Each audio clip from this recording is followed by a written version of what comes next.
Hi there. Today we're talking about what constitutes a balanced and a healthy diet.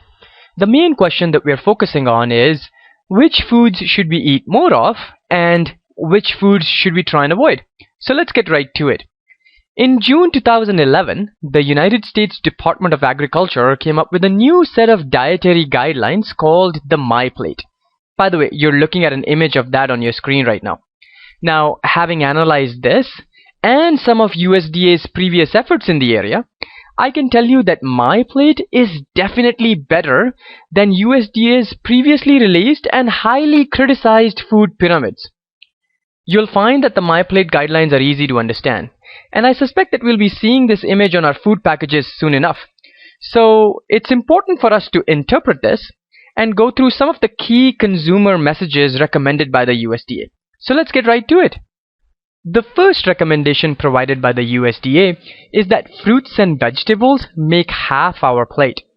This frankly is very good advice, as fruits and vegetables are excellent sources of minerals, vitamins and carbohydrates that our body needs.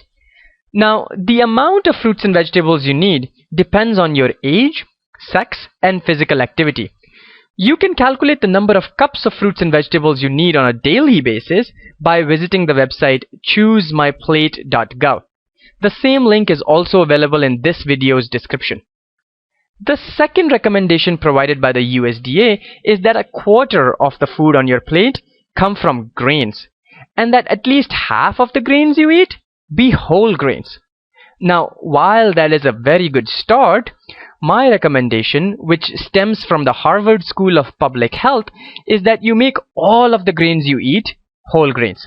The source of this information can be found in appropriate links in this video's description. Finally, MyPlate recommends that a quarter of your plate have protein-rich foods like meats, beans, nuts, and seeds.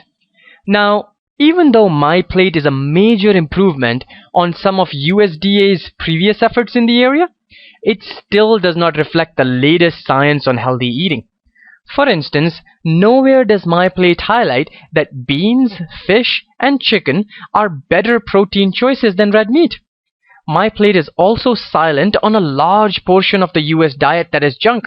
This includes sugary drinks, sweets, refined grains, and the like.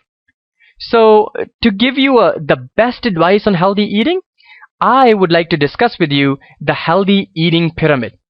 This was designed by the Department of Nutrition at the Harvard School of Public Health and is by far the best set of healthy eating guidelines available on the web. Let's talk about it a little bit. The Healthy Eating Pyramid doesn't provide any advice on counting calories. Instead, it focuses on identifying and eating quality food. Now, there is one guideline that the Healthy Eating Pyramid comes with, which is that a healthy diet includes more food from the base of the pyramid than it does from higher levels of the pyramid. If you're interested, by the way, in calculating the specific number of cups of a particular food you need on a daily basis, which again depends on your age, sex, and physical activity, you can do that by using the links provided in this video's description. So let us start at the base of the pyramid and make our way up. The Healthy Eating Pyramid, you'll notice, sits on a foundation of daily exercise. Remember the weight change equation. Weight change is equal to calories in minus calories out. So that means that if you burn as many calories as you take in each day, there's nothing left over for storage, and the weight remains the same.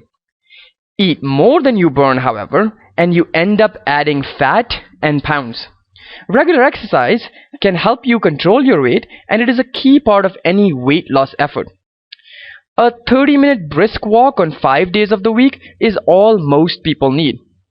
Or you can do 25 minutes of a more vigorous activity 3 days a week. These activities include jogging, aerobics, singles tennis, or you can even do a combination of both, the brisk walk and the vigorous activity. Remember, getting any amount of exercise is better than no exercise. So let's move on to the next layer, which contains fruits and vegetables. A diet that is rich in fruits and vegetables has a lot of benefits. Fruits and vegetables can reduce chances of having heart attack and stroke. They also help protect against some forms of cancer and lower blood pressure. Now, you can visit the link in this video's description to calculate the number of cups of fruits and vegetables you need, but the range is somewhere between 2.5 to 6.5 cups of fruits and vegetables a day. Next up are plant-based oils. Plant-based oils are an excellent source of good or unsaturated fat. These oils include olive, canola, soy, corn, sunflower, and peanut oils. The recommendation is that we use plant-based unsaturated oils for our cooking needs and completely eliminate the use of saturated or hydrogenated oils. Now, we have opined at length about the benefits of eating whole grains in a previous video.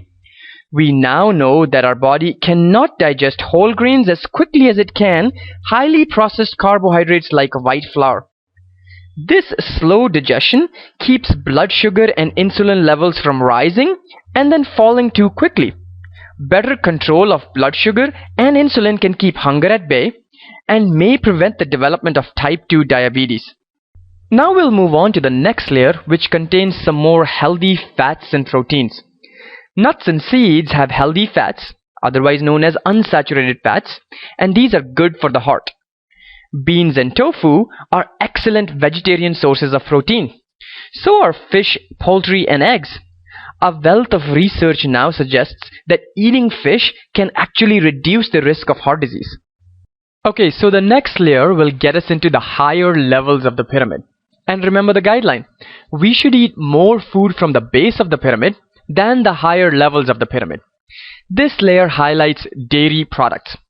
We should keep our consumption of dairy products to a minimum, somewhere around 1 to 2 servings a day. This is because milk products can contain a lot of saturated fats. If you enjoy dairy foods, try to stick mainly with no-fat or low-fat products. Click on the link in this video's description to find out the recommended daily quantities of milk products that are broken out by age groups.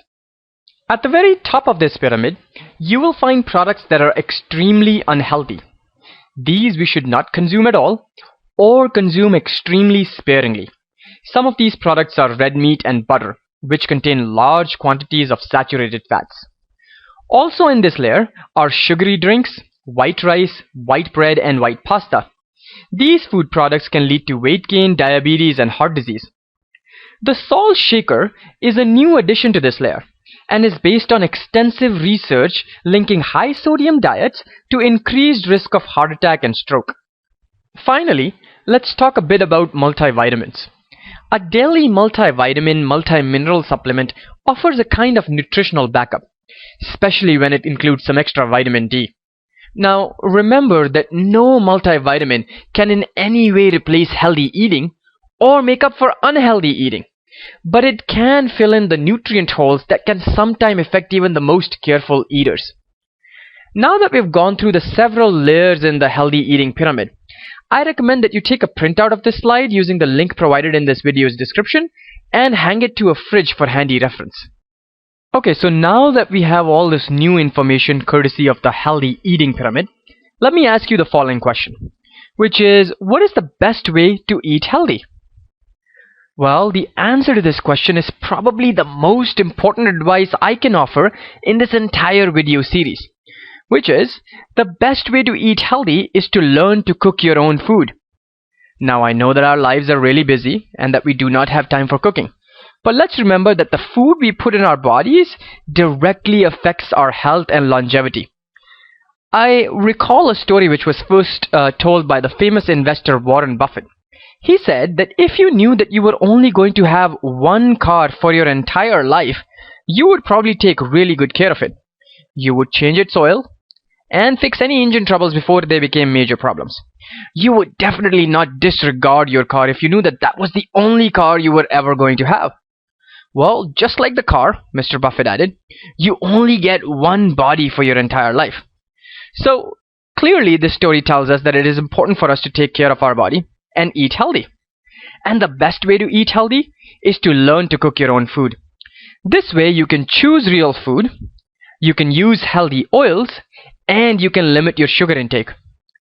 In the next video, we're going to discuss how to read a package label.